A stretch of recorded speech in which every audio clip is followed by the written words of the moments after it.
ഏവർക്കും ശ്രീമാസിലേക്ക് സ്വാഗതം. ഓഗസ്റ്റ് മാസം ആദ്യം തന്നെ company board LGS exam 10th പ്രിലിംസിൻ്റെ സ്റ്റേജ് 3ഉം 4ഉം 1-ാം തീയതി തന്നെ രാവിലെ ഉച്ചയ്ക്ക് ശേഷമായിട്ട് നടക്കുവാണ്. അതിന് പ്രിപ്പയർ ചെയ്യുന്ന എല്ലാ ഉദ്യോഗാർത്ഥികളെയും ഉദ്ദേശിച്ചുകൊണ്ട് കുറച്ച് പ്രീവിയസ് ക്വസ്റ്റ്യൻസ് 10th പ്രിലിംസിന് ആവർത്തിച്ച് ചോദിക്കുന്ന കുറച്ച് പ്രീവിയസ് ക്വസ്റ്റ്യൻസ് സെലക്ട് ചെയ്ത് വിശദമായി ചർച്ച ചെയ്ത് ക്ലാസ് എടുക്കാൻ ഉദ്ദേശിക്കുന്നു. നമുക്ക് ക്ലാസ്സിലേക്ക് കടക്കാം. താഴെ തന്നിരിക്കുന്നവയിൽ പൂർണ്ണവർഗ ഏത്? അതായത് 5:3, 5:4, 5:5, 5:7. ഇവിടെ പവർ വന്നേക്കുന്നത് നോക്കിയാൽ ഇവിടെ 3, ഇവിടെ 4, ഇവിടെ 5, ഇവിടെ 7. പവർ ഇരട്ടസംഖ്യയായിട്ട് വന്നേക്കുന്ന ഓപ്ഷൻ ഏതാണ്? അതാണ് ശരി ഉത്തരം. ഇവിടെ പവർ ഇരട്ടസംഖ്യയായിട്ട് വന്നേക്കുന്നത് ഓപ്ഷൻ ബി ആണ്. 5:4. 4 ഒരു ഇരട്ടസംഖ്യ, ബാക്കിയെല്ലാം പവർ ഏതാ? 3, 4, 5, 7. അതിൽ 4 മാത്രം ഇരട്ടസംഖ്യയാണ്. അപ്പോൾ അതുകൊണ്ട് ഓപ്ഷൻ ബി ആണ് ഉത്തരം. 5:4 വർഗമാകണമെങ്കിൽ അതിൻ്റെ പവർ അത് മുകളിലുള്ള സംഖ്യ, അതായത് 5:4 കൃതി അല്ലെങ്കിൽ പവർ, അതിൻ്റെ പവർ ഇരട്ടസംഖ്യ. ഇവിടെ പവർ ഇരട്ടസംഖ്യയായിട്ട് വന്ന ഒരൊറ്റ ഓപ്ഷനേ ഉള്ളൂ. ഓപ്ഷൻ ബി ആണ് ഉത്തരം. 5:4. തന്നിരിക്കുന്ന സംഖ്യകളിൽ ഒറ്റയാൻ ഏത്? ഇവിടെ 63, 67, 71, 73. 63 ആണ് ഉത്തരം. അതൊരു ഭാജ്യസംഖ്യയാണ്. ബാക്കിയെല്ലാം അഭാജ്യ സംഖ്യകളാണ്.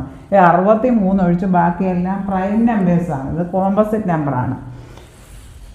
ഭാജ്യസംഖ്യയുടെ പ്രത്യേകത എന്തുവാ? 2ൽ കൂടുതൽ ഘടകങ്ങളുണ്ടാകും. ഇപ്പോൾ 63, അത് 3ഉം 9ഉം ഒക്കെ അതിൻ്റെ ഘടകമാണ്. ബാക്കി എല്ലാത്തിനും 1ഉം ആ സംഖ്യ മാത്രമേ ഘടകങ്ങൾ കാണൂ. പ്രൈം നമ്പേഴ്സ്, അഭാജ്യ സംഖ്യകൾ. ഇവിടെ ഉത്തരം ഓപ്ഷൻ എ ആണ്, 63. ഇവിടെ 1 - 1/2 × 1/2 + 1/2. അപ്പോൾ ഇവിടെ നമുക്ക് ബോട്ട്മാസ് നിയമം വെച്ച് വേണം ചെയ്യാൻ. ഇവിടെ മൾട്ടിപ്ലിക്കേഷനും അഡീഷനും സബ്ട്രാക്ഷനും ഉള്ളത്. ബോട്ട്മാസ് എന്ന് പറഞ്ഞാൽ bracket of division, multiplication, addition, subtraction, ആ ക്രമത്തിൽ വേണം ചെയ്യാൻ. ഇവിടെ നമുക്ക് മൾട്ടിപ്ലിക്കേഷനും അഡീഷനും സബ്ട്രാക്ഷനും ഉള്ള. ആദ്യം മൾട്ടിപ്ലിക്കേഷൻ ചെയ്യുക. ഇത് രണ്ടും കൂടെ 1/2 1/2 കൂടെ ഗുണിച്ചാൽ 1/4. 1 × 1 2 × 2 1/4. പിന്നെ ഇവിടെ ഉള്ളത് അങ്ങനെ തന്നെ എഴുതുക. റൈറ്റിലോട്ടൊരു +½ ഉണ്ട്, ലെഫ്റ്റിലോട്ടൊരു 1 - ഉണ്ട്. ഇനി നമ്മൾ ഇത് കാര്യം മനസ്സിലാക്കി വെക്കുക. 1/2 എന്ന് പറഞ്ഞാൽ അരയാണ്, 1/4 എന്ന് പറഞ്ഞാൽ കാലാണ്, 3/4 എന്ന് പറഞ്ഞാൽ മുക്കാലാണ്. മുക്കാൽ വരെയും കൂടെ കൂട്ടിയാൽ 1/4, അരയും കൂടെ കൂട്ടിയാൽ 1, കാലും കൂടെ കൂട്ടിയാൽ അര. അങ്ങനെ മനസ്സിലാക്കി വെക്കുക. ഇവിടെ ഗുണിക്കാനുള്ളത് ഒന്നിച്ച് ആദ്യം ചെയ്യും. ഈ പ്ലസും മൈനസും മൾട്ടിപ്ലിക്കേഷൻ ആകുമ്പം ഗുണിക്കുന്നത് ആദ്യം ചെയ്യും ബോട്ട്മാസ് നിയമം അനുസരിച്ച്. അഡീഷൻ സബ്ട്രാക്ഷൻ അങ്ങനെ ചെയ്താലും പ്രശ്നം വരത്തില്ല. ഈ 1/2 1/2 കൂടെ ഗുണിക്കുമ്പോൾ 1/4, 1 × 1 2 × 2. പിന്നെ ഇടത്തോട്ടൊരു 1 - ഉണ്ട്, വലത്തോട്ടൊരു +½ ഉണ്ട്. അപ്പോൾ നമുക്ക് ഇങ്ങനെ കിട്ടും. 1ൽ നിന്ന് 4 പോയാൽ മുക്കാലും കാലും കൂടെ ചേരുമ്പോഴാണ് 1. അപ്പം മുക്കാല് പിന്നെ എന്തുകൊണ്ട് ഒരു +1/2 മുക്കാലും അരയും കൂടെ കൂട്ടുമ്പോൾ 1/4. എല്ലാവർക്കും അറിയുന്ന ഓപ്ഷൻ എ ആണ് ഉത്തരം. 1/4. അത് ഓർത്തിരിക്കുക. അരയും കൂടെ കൂട്ടിയാൽ 1, അരയും കാലും കൂടെ കൂട്ടിയാൽ മുക്കാൽ, കാലും കൂടെ കൂട്ടിയാൽ അര, മുക്കാലും അരയും കൂടെ കൂട്ടിയാൽ 1/4, 1/4 വരെയും കൂടെ കൂട്ടി 1/4. അതുപോലെ നമുക്ക് ഈ ഇൻറ്റു ചെയ്യുന്നത് ആദ്യം ചെയ്യുക. അരയും കൂടെ ഇൻറ്റു ചെയ്യുക. അതായത് 1 × 1/2 × 2. അപ്പോൾ നമുക്ക് ഇങ്ങനെ വരും. 1 - 4 + അര. 1ൽ നിന്ന് 4 പോയാൽ എത്ര? മുക്കാൽ വരെയും കൂടെ കൂട്ടിയാൽ 1/4. ഓപ്ഷൻ എ ആണ് ഉത്തരം. 1.25 എന്ന ദശാംശ സംഖ്യയ്ക്ക് തുല്യമായ ഭിന്നസംഖ്യയായിരുന്നു.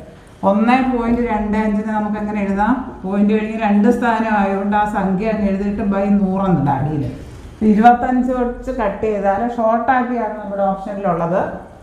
125 100ഒന്നുമില്ല. ഇപ്പോൾ 25 5 125 25 4 100. 5/4 വരും. ഓപ്ഷൻ ഡി ആണ് ഉത്തരം. 5/4. 1.25 എന്ന് പറഞ്ഞാൽ പോയിന്റ് കഴിഞ്ഞ് 2 സ്ഥാനം ആയതുകൊണ്ട് 125/100 എന്നിടുക. 3 സ്ഥാനമാണ് /1000. അപ്പോൾ 25 വെച്ച് കട്ട് ചെയ്യും. 25 5 125 25 4 100. 5/4 ഓപ്ഷൻ ഡി ആണ് ഉത്തരം. ഇവിടെ ആകെ 36 ലിറ്റർ വെള്ളം കൊള്ളുന്ന ഒരു ടാങ്കിൽ കുറച്ച് വെള്ളമുണ്ട്. അതിൻ്റെ കൂടെ 20 ലിറ്റർ വെള്ളം കൂടി ഒഴിച്ചപ്പോൾ മുക്കാൽ ഭാഗമായി, 3/4 ഭാഗം നിറഞ്ഞു. അങ്ങനെയെങ്കിൽ ആദ്യം എത്ര ലിറ്റർ വെള്ളം ഉണ്ടായിരുന്നു എന്നാണ് ചോദ്യം. അപ്പോൾ ആദ്യം ഉണ്ടായിരുന്ന വെള്ളം എക്സ് ലിറ്റർ ആണെന്നിരിക്കട്ടെ, നമുക്കറിയത്തില്ല, അതുകൊണ്ട് എക്സ് എന്ന് എടുക്കുന്നു. അതിൻ്റെ കൂടി 20 ലിറ്ററും കൂടെ ഒഴിച്ചപ്പോൾ 3/4 ഭാഗം പറഞ്ഞു. 20 ലിറ്റർ. അപ്പോൾ ആകെ എത്ര വെള്ളം? എക്സ് പ്ലസ് 20 എന്ന് പറയുന്നത് ആകെ ഉള്ളതിൻ്റെ 3/4 ഭാഗമാണ്. എക്സ് ലിറ്റർ ഉണ്ടായിരുന്നു, അതിൻ്റെ കൂടി 20 ലിറ്റർ കൂടെ ഒഴിച്ചു. അപ്പോൾ എക്സ് പ്ലസ് 20 എന്ന് പറയുന്നത് ആകെ ഉള്ളതിൻ്റെ 3/4 ഭാഗമാണ്. 3/4 ഭാഗമാണെന്ന് അറിഞ്ഞത്. 3/4 ഭാഗം 3/4 ഭാഗമാണെന്ന് അറിഞ്ഞത്. അപ്പോൾ ആകെ ഉള്ളത് എത്രയാണ്? ആകെ അതിൻ്റെ കപ്പാസിറ്റി എത്രയാണ്? 36. ആകെ ഉള്ളതിൻ്റെ 3/4 ഭാഗമാണെന്ന് അറിഞ്ഞത് എക്സ് പ്ലസ് 20 ഒഴിച്ചപ്പോൾ. എക്സ് ആദ്യം ഉണ്ടായിരുന്നത് 20 ലിറ്ററും കൂടെ ഒഴിച്ചു. അപ്പോൾ ആദ്യം ഉണ്ടായിരുന്നത് എക്സ് ലിറ്റർ ആണെന്നിരിക്കട്ടെ, പിന്നെ 20 ലിറ്ററും കൂടെ ഒഴിച്ചു. അപ്പോൾ ആകെ അതിൽ എത്ര ഉണ്ട്? എക്സ് പ്ലസ് 20 ഉണ്ട്. എക്സ് പ്ലസ് 20 ആയപ്പോൾ ആദ്യം ഉണ്ടായിരുന്നതും 20 ലിറ്ററും കൂടെ ഒഴിച്ചപ്പോൾ 3/4 ഭാഗമായി. ആകെ ഉള്ളതിൻ്റെ 3/4 ഭാഗം എന്ന് പറയുന്നത് എക്സ് പ്ലസ് 20 ആണ്. എക്സ് പ്ലസ് 20 എന്ന് പറയുന്നത് ആകെ ഉള്ളതിൻ്റെ 3/4 ഭാഗം. 36 ആകെ ഉള്ളത്, 36 ലിറ്റർ ആകെ കൊള്ളുന്നു, അതിൻ്റെ 3/4 ഭാഗം. 36ൻ്റെ 3/4, അതായത് 36 × 3/4. അത് കട്ട് ചെയ്യുമ്പോൾ എക്സ് പ്ലസ് 20 സമം 27. അങ്ങനെയാണെങ്കിൽ എക്സ് കാണാൻ എന്ത് ചെയ്താൽ മതി? Simplify x equal to 27. ഈ ഇടത്ത് സൈഡിൽ കിടക്കുന്ന 20 റൈറ്റ് സൈഡിൽ വരും. -20 സമം 7 ലിറ്ററാണ്. ഓപ്ഷൻ എ ആണ് ഉത്തരം. 36 ലിറ്റർ വെള്ളമാണ് ആ ടാങ്കിൽ ആകെ കൊള്ളുന്നതിൻ്റെ കപ്പാസിറ്റി. ആദ്യം കുറച്ച് വെള്ളം ഉണ്ടായിരുന്നു, 20 ലിറ്റർ വെള്ളം കൂടി ഒഴിച്ചപ്പോൾ അതിൻ്റെ 3/4 ഭാഗം നിറഞ്ഞെന്ന് പറഞ്ഞിട്ടുണ്ട്. 3/4 ഭാഗം എന്ന് പറഞ്ഞാൽ 3/4 ഭാഗം. അങ്ങനെയാണെങ്കിൽ ആദ്യം എത്ര ലിറ്റർ വെള്ളം ഉണ്ടായിരുന്നു? ആദ്യമുള്ള വെള്ളം നമ്മൾ എക്സ് ലിറ്റർ എന്ന് എടുക്കുന്നു. എക്സിൻ്റെ കൂടെ 20 ലിറ്ററും കൂടെ ഒഴിച്ചപ്പോഴാണ് 3/4 ഭാഗമായത്. 20 ലിറ്ററും കൂടെ ഒഴിക്കുമ്പോൾ ആകെ എത്ര വരും? എക്സും 20, എക്സ് പ്ലസ് 20 ഒഴിക്കുമ്പോൾ എത്ര വരും? എക്സും 20, എക്സ് പ്ലസ് 20. എക്സ് പ്ലസ് 20 എന്ന് പറയുന്നത് എന്തുവാണ്? ആകെ ഉള്ള ആ ടാങ്ക് ഫുള്ള് നടന്നില്ല, 3/4 ഭാഗം നിറഞ്ഞുള്ളൂ. ആകെ ഉള്ളതിൻ്റെ 3/4 ഭാഗം. ആകെ ഉള്ളത് 36. ആകെയുള്ള കപ്പാസിറ്റി 36 ലിറ്ററിൻ്റെ 36ൻ്റെ 3/4 ഭാഗം. 36 × 3/4. എക്സ് പ്ലസ് 20 എന്ന് പറയുമ്പോൾ എന്തുവാ? 36 × 3/4. അത് കട്ട് ചെയ്യുമ്പോൾ 4 9 39 × 3. എക്സ് പ്ലസ് 20 എന്ന് പറയുന്നത് 27 കിട്ടും. ആണെങ്കിൽ എക്സ് കാണാൻ ഈ 20 ഇപ്പുറത്ത് കൊണ്ടുവന്ന് കുറച്ചാണ്. 27 - 20 സമം 7 ലിറ്റർ. ഓപ്ഷൻ എ ആണ്. 5 7 14 എന്നീ സംഖ്യകൾ കൊണ്ട് പൂർണ്ണമായി ഹരിക്കാൻ കഴിയുന്ന ഏറ്റവും ചെറിയ സംഖ്യ ഏത്? ഈ മോഡലിലുള്ള കണക്കാ ചെയ്യാൻ വന്നെങ്കിൽ തന്നിരിക്കുന്നതിൻ്റെ LCM ലസാഗു കണ്ടാൽ മതി. നമുക്ക് LCM കാണാം. 7 14 ഉണ്ട് കോമൺ, അതുകൊണ്ട് പറ്റാത്ത അങ്ങനെ തന്നെ. 5 7 14 എന്ന സംഖ്യകൾ കൊണ്ട് പൂർണ്ണമായും ഹരിക്കാൻ കഴിയുന്ന ഏറ്റവും ചെറിയ സംഖ്യ. ഇതേ മോഡലുള്ള ചോദ്യം ചെയ്യാൻ വന്നാൽ ഇതിൻ്റെ LCM കണ്ടാൽ മതി, ലസാഗു കണ്ടാൽ മതി.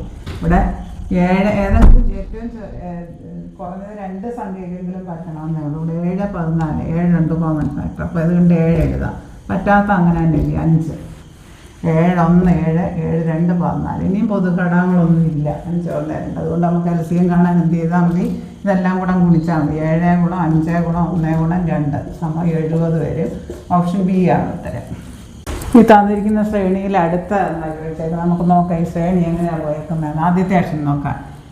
ABI BCI CDI. പിന്നെ അടുത്തത് E വരണം. അപ്പോൾ എല്ലാം ഇയിലാണ് ഓപ്ഷൻ. അതുകൊണ്ട് നമുക്ക് ഈ മാത്രമുള്ള ഓപ്ഷനാണെങ്കിൽ നമുക്ക് അങ്ങനെ നോക്കിയാൽ മതി. എല്ലാം ഇയിലായതുകൊണ്ട് ഇനി ഇങ്ങനെ ഇത് നോക്കാം.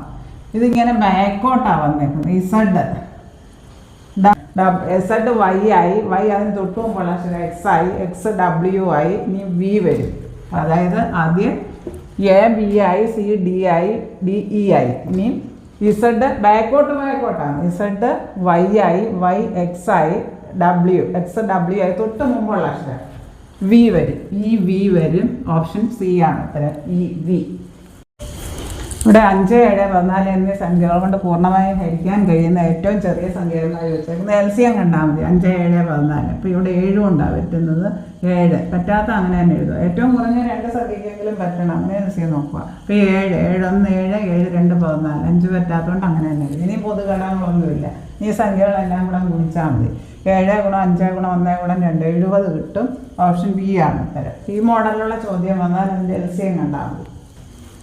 കുറേ സംഖ്യകൾ വന്നിട്ട് ഈ സംഖ്യകൾ കൊണ്ട് പൂർണ്ണമായും ഹരിക്കാൻ കഴിയുന്ന ഏറ്റവും ചെറിയ സംഖ്യ ഈ മോഡലിൽ ചോദിച്ചാൽ അതിൻ്റെ LCM കണ്ടാൽ മതി. വശമുള്ള ഒരു സമയത്തിൻ്റെ വിസ്തീർണം കാണാനുള്ള ഫോർമുല A².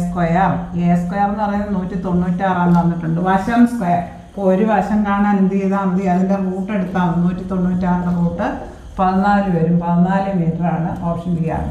പരപ്പളം അഥവാ വിസ്തീർണം എന്ന് പറയുന്നത് അതിൻ്റെ സ്ക്വയറാണെന്ന് അറിഞ്ഞിരിക്കണം. ഇവിടെ വശം സ്ക്വയറാണ് 196. അപ്പോൾ ഒരു വശം കാണാൻ അതിൻ്റെ സ്ക്വയർ റൂട്ട് എടുത്താൽ 14 മീറ്റർ. ഇത്രയും കാര്യങ്ങൾ നിങ്ങൾക്ക് നന്നായി മനസ്സിലായി എന്ന് ഞാൻ വിശ്വസിക്കട്ടെ. ഈ വീഡിയോ നിങ്ങൾക്ക് ഇഷ്ടമായെങ്കിൽ സബ്സ്ക്രൈബ് ചെയ്യുക.